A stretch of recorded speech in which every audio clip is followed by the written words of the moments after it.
starring Barbara Britton and Richard Denning.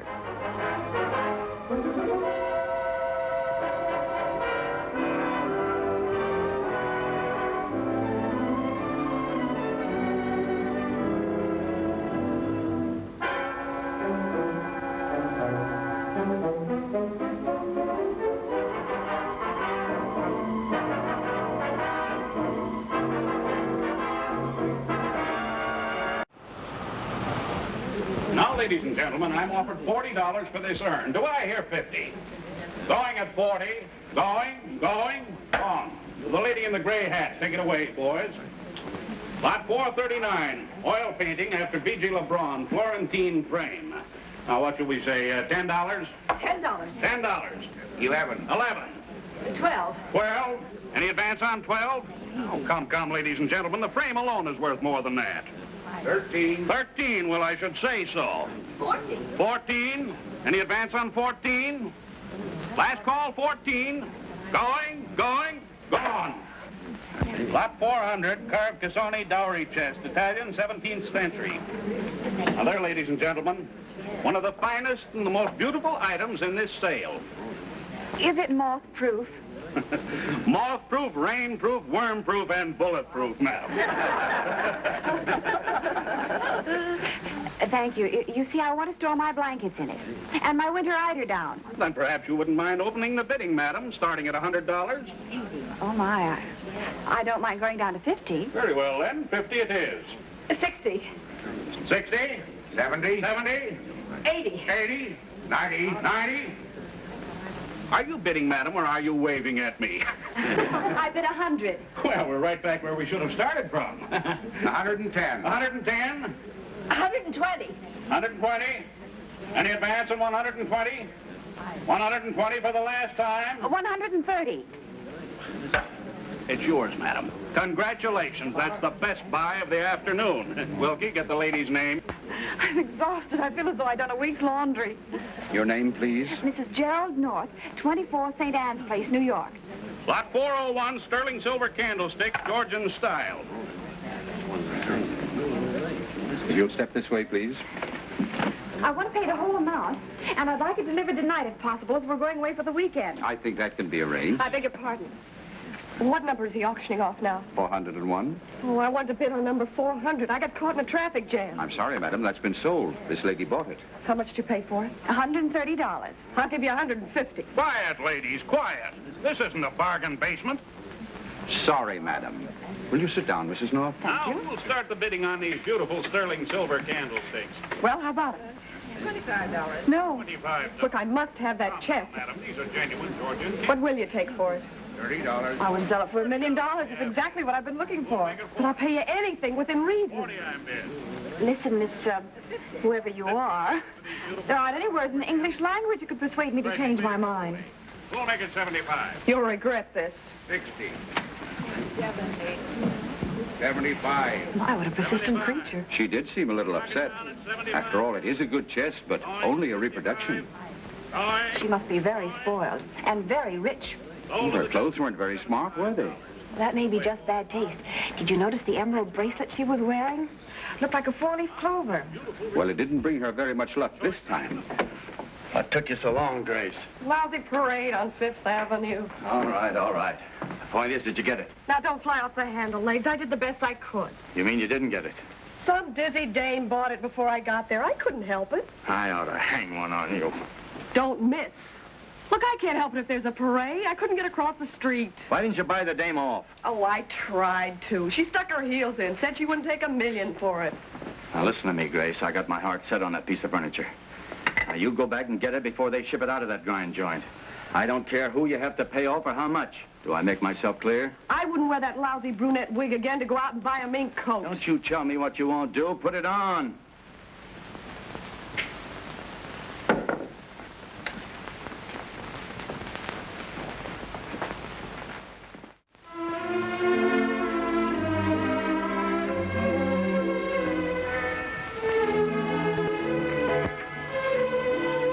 Jerry, how long do you propose to keep up this sulking?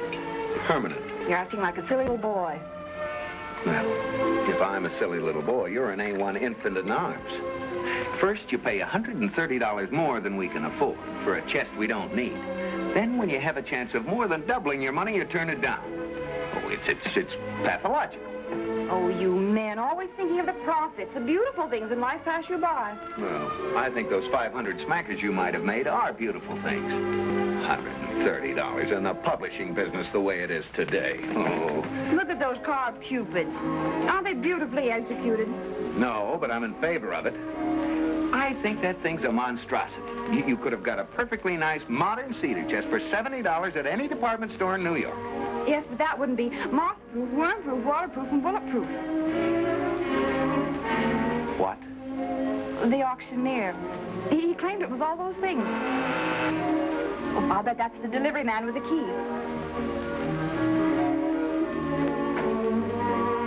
Proof. Thank you very much. See, I was right. I didn't have a chance to open it before the auction. I hope it isn't mildewy.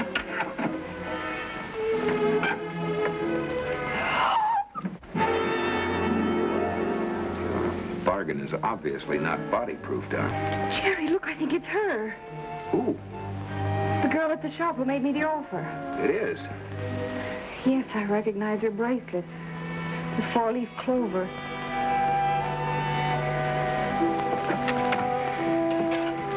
Poor creature. She must have wanted this chest pretty badly to pay for it with her life. Lieutenant Wagon, homicide. Right, back.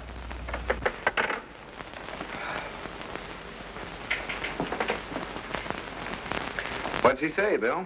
Grace Wilson was killed around 6:30. Someone gave her one blow on the back of the head with a heavy object. Probably one of those silver candlesticks sold at the auction. Come on, have your coffee, Bill. Well, whatever it was, she never knew what hit her. If it was 6:30, it was after the auction was over. Wonder why she disguised herself with that black wig. Well, that's obvious. She was afraid someone at the sale might recognize her. You see, she was a well-known showgirl, and that emerald bracelet was worth at least $5 grand. Now, Legs must have been playing the right horses lately to be able to give her that. Seems to me you've got a lot of questions to ask him, Bill. Correct, Pam. He's my first official port of call. Oh, Bill. Would you mind helping Jerry move that chest back before you leave? Okay. Oh, for Pete's sake, Pam, you can't keep this gruesome bit of lumber. Look, it's got a blood stain in the corner. Oh, dear, I'll have to scrub it out with ink eradicator. That's funny. There's a vitamin capsule in the corner. I didn't know they used vitamins to restore old furniture. You know, wait a minute. This isn't a pill. It's a plastic container. Now, what for? Well, here, look. Diamonds. 10 to 1 they're smuggled. Jerry, give me that cake knife.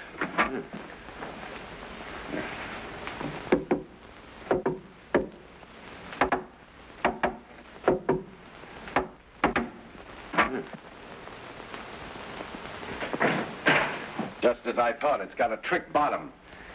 Oh, so that's why Grace Wilson wanted the chest. Whoever murdered her dropped this on his way out. No wonder Legs can afford emeralds if he's gone into the diamond smuggling racket. Jerry, I've got an idea. I don't want to hear it. All right, what is it? Well, if we made an unofficial call to the antique shop, we might save Bill some time. Oh, honey, haven't you had enough excitement for one evening? Besides, it's none of our business. Well, it certainly is my business when a chest I pick up at a sale is delivered with a body I didn't buy. Jerry, the little girl has a legitimate complaint, but you better go with her. The place will be closed. Yeah, well, you don't know your wife. If you think a trivial thing like a locked door is going to keep her out. Yeah, she was born with a skeleton key in her mouth. And now listen, you two. Whatever happens, don't mention anything about the jewels. One person's already in the freezer because of them. Go on.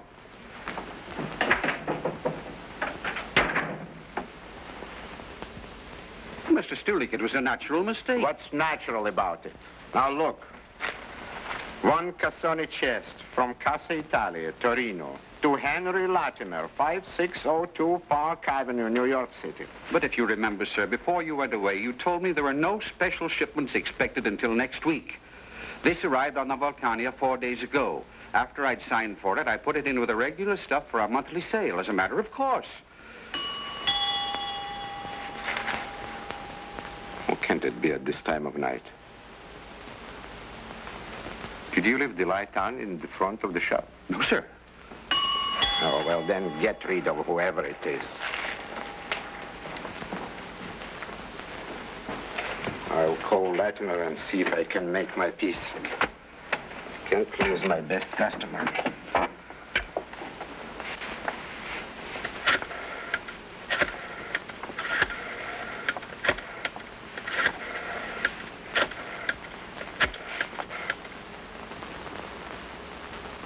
Good evening, Mr. Latimer. It's Stulik, about the Cassoni chest. I would like to see you as soon as possible. Will you be in tonight?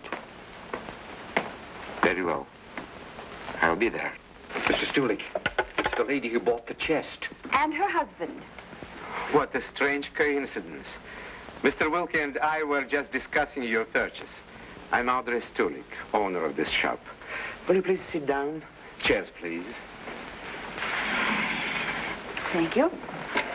The fact is, Mrs. North, there was a mistake about that chest. It was imported for the private buyer. It shouldn't have been put on sale at all. I would be happy to buy it back. Including the body inside it? I beg your pardon? Did you say body? She did. A dead body? Yes, a girl. Oh, I confess myself stunned. This is the most astounding thing I ever heard. Do you know anything about this, Mr. Wilkie? No, absolutely not. Did you open the chest before you put it onto the sale, Mr. Wilkie? I'm afraid I didn't. Well, it must have been done between the docks and delivery here. Oh, but that's quite impossible. You see, the corpse was alive this afternoon. You talked to her, Mr. Wilkie. I did? We both did. It was the lady who wanted to buy it from me. She's a gangster's moll. Leg Sherman's girl. Do you mind if I have one of your cigarettes? Why, of course. My nerves are a little wobbly. I don't wonder.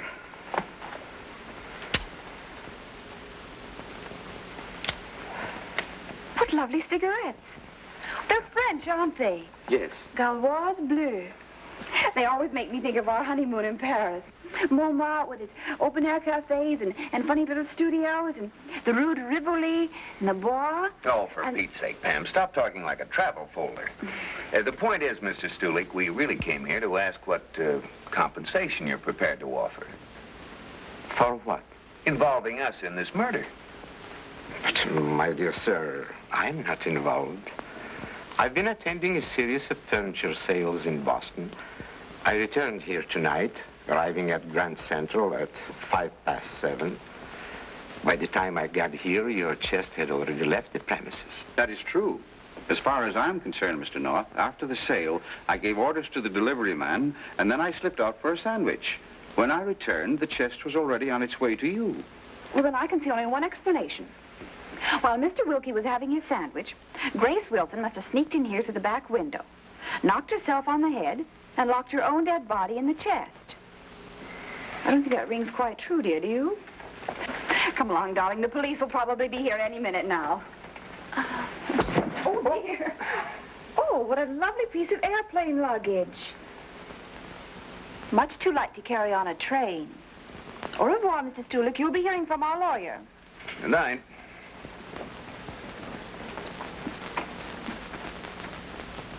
Thank you very much. I'm sorry to have bothered you. You're welcome. Darling, my hunch was right. I knew at the moment I spotted that sticker. A Mr. Stulik was a passenger on the 4 o'clock plane from Boston. He arrived at LaGuardia at 5:15. That gave him plenty of time to get to the shop around 6 when Mr. Wilkie was out to dinner. Well, that still doesn't make him the killer. Well, maybe not, but he might be involved with the smuggling. Maybe he and Leg Sherman were working together. Don't get so excited, darling. Come on, sit down and relax and have your drink. Nope, we're going out again. Oh, no. Where now? Well, while I was talking like a travel folder, I was really distracting Mr. Stulik and reading his order blank. There was an item there that said the Cassoni chest was for Mr. Henry Latimer, 5602 Park Avenue. I think we should go slumming there. Well, I think we should do nothing more till Bill telephones. Don't be supine, darling. Time and crime wait for no man. Yes, dear. You're breaking my heart. You'd rub out your own mother if there was 50 grand at stake. And the rocks in that chest were worth every bit of that. I don't know anything about any rocks. My line is horses. Yeah, but horses don't always run true to form. Oh, maybe you needed a little extra money to pay for Grace's jewels. Now, how's this, Legs? You knew there were diamonds in that chest. You sent Grace Wilson down to get them. And then somehow you found out that she planned to crush you up. So you followed her, grabbed the sparks, and then killed her. Well, you searched this place high and low. You haven't found any, have you? Where were you around 6:30? I was walking Grace's poodle in the park. Who can prove that? The poodle?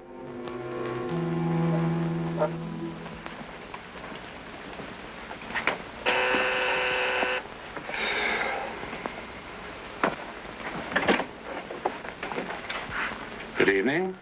Are you Mr. Latimer? I am. Our name is North. By mistake, we bought a Cassoni chest that was ordered for you. Oh, yes. Mr. Stulik phoned me about it. Do come in. My, what an enchanting room. What lovely things you have. Why, that's a genuine Canaletto, isn't it? You must be quite a connoisseur, Mrs. North. Yes, that came from the Duke of Abruzzi's collection. Oh, thrilling. But what staggers me, Mr. Latimer, is why you should want the Cassoni. The Cassoni's only a reproduction. I have a wicked sense of humor. And sometimes it amuses me to pass off a reproduction as genuine.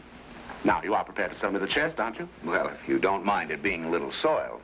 You see, since my wife bought it, it's acquired a little stain on the inside. Yes, somebody carelessly parked a dead body in it. Indeed. How fabulous. Well, that makes me all the more anxious to buy it. Oh? Why? Well, I have a penchant for the macabre. Most of my treasures have sinister associations. In fact, my friends call this room my Black Museum. This goblet, for instance, once belonged to the Borgias. The poison went into a hollow stem and was released through a secret spring. How creepy. The timepiece on the mantel is one of the most unique things in my collection. It formerly decorated the bedroom of that notorious murderess, the Marquise de Brinvilliers. I know, the poisoner. Oh, Jerry, isn't it horrible to think that this clock was actually ticking away while the Marquis writhed in agony from the brew she gave him? I don't know where you acquire so much useless information, darling. Does it still go, Mr. Latimer? Don't touch it. The mechanism is in perfect condition, but it is very delicate, and I allow no one to touch it but myself. Oh, yes, timepieces are very temperamental. I think watches are allergic to me. They always stop dead when I want to know the time. Now let us talk about your Italian chest. What are you prepared to take for it, Mr. North? Well, that's just the point. We don't know quite what to do. You see, after the police removed the body, Mrs. North, quite by accident, discovered that the chest, well, like your Borgia goblet, had a secret compartment. Indeed. Yes, we found a pill full of diamonds in it. Bam! I think the customs office will be very interested, Mr. Latimer, that a chest you ordered contained smuggled stones. You'll have to do something about it. That's just what we intend to do, Mrs. North. Sit down.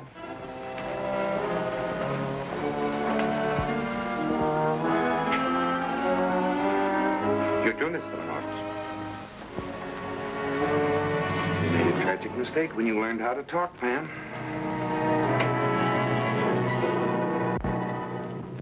Fool, I told you to stay out of sight. But they know about the stuff. Put that gun away. There's one corpse too many as it is. Please do tell me, which one of you is the murderer? Shut up. I echo that, Mr. Stulik. But I really am interested academically. Of course, you're the brains behind this syndicate, Mr. Latimer. Isn't it an awful strain on a man your age to be outwitting the law?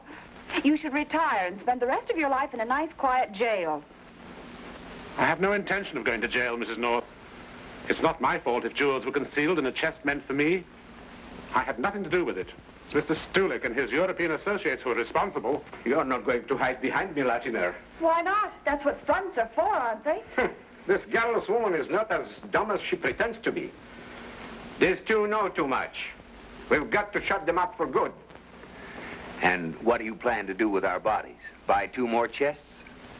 You're quite right, Mr. North. Mr. Stulik is much too hasty. Now, I suggest we take you for a little trip on my yacht to discuss ways and means. Ah, we've got no time for ocean voyages. Oh, thank goodness. I could never go yachting dressed like this. Some other time, Mr. Latimer. Really, if you'll excuse us, we must be going now. Stay where you are. We've got to do something this minute. The police are probably at my shop now. That idiot Wilkie will tell them the chest was ordered for you. Then they'll drive on here. Well, that clears up one point, Pam. Wilkie is innocent of this murder.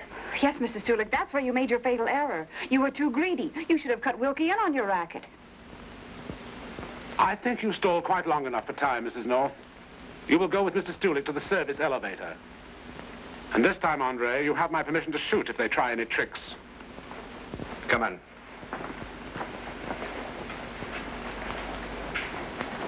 Give me that gun, Stulik. Put up your hands and get over there. The rest of you up with them, too. Listen, Latimer, you killed Grace. I had nothing to do with it, Legs. You caught her going after the stuff and you rubbed her out. Don't be a fool. I was nowhere near that shop. I was dining at the Connoisseurs Club, and I can prove it. I don't believe you. I think he's telling the truth. I don't know where you come in, lady, but keep out. Well, I know where you come in, though, Legs Sherman. I don't want to see you kill the wrong man. That gentleman is much more likely to have done it. You see, he has a false alibi for the time of the crime. My wife's quite right. He said he returned from Boston by train. He didn't. He arrived by plane and plenty of time to commit the murder. Don't shoot. Don't shoot. Good advice. We'll take care of your revenge for you by proxy. Thank goodness you're here, Bill. How did you happen to find us? We tailed Legs. You know, there was quite an interesting conversation we overheard in the hallway. Very smart of you, Pan, to egg them on to fight amongst themselves. I gather you own the antique shop where the girl was killed. Take 'em away, boys.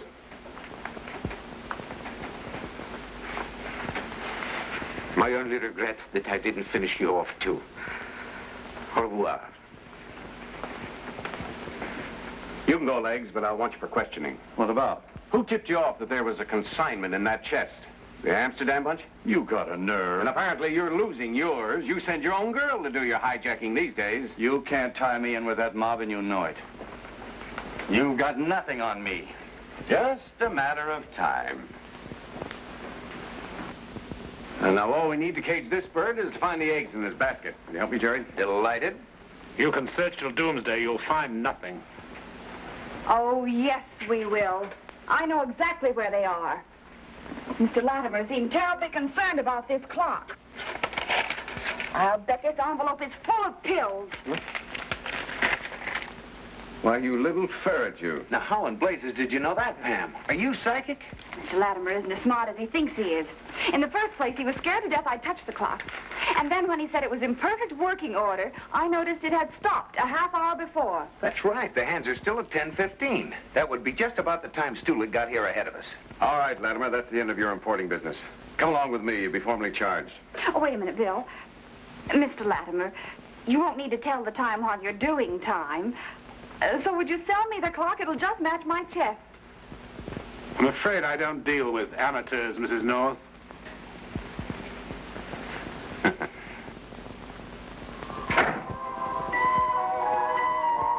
Jerry, I still think it was a good buy. Don't you? Even though it has given us sort of a nerve-wracking evening. Yeah, I can do without it. Come on, let's put it back in the place next to the wall. Okay.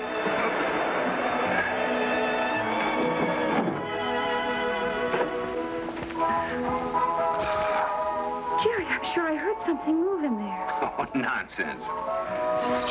But I did. Like, it was sort of a scratching noise. Do you think it could be Grace Wilson's ghost? I think this evening has turned your mind. You open it. I can't bear to. And look. I told you this chest was a washout. It isn't even cat-proof.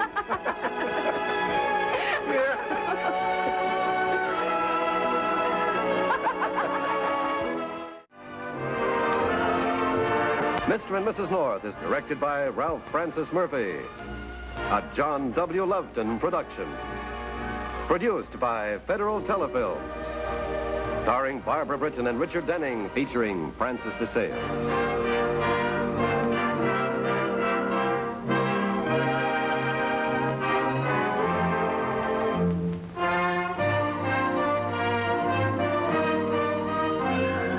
This has been a film presentation.